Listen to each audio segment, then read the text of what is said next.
Christopher Columbus did not discover America. He never set foot on the continental North American mainland. He had no idea where he actually was. He died insisting he had reached Asia. And in the territories he did reach, the Caribbean islands of Hispaniola, Cuba, and the Bahamas, he established a regime of forced labor, systematic rape, mutilation, and slavery so brutal that within 50 years of his arrival, the indigenous Taino population of Hispaniola had been reduced from an estimated 300,000 to fewer than 500 people. This is documented in his own diaries and in the testimony of a priest who watched it happen. Columbus's own journals record his first impressions of the Taino people with chilling clarity.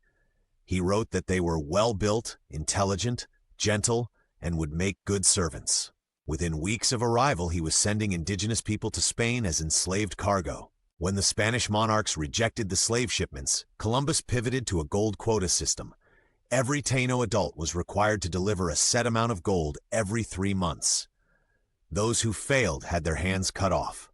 Bartolomé de las Casas was a Spanish priest who witnessed the colonization of Hispaniola firsthand. His written account, a short account of the destruction of the Indies, is one of the most harrowing documents in human history.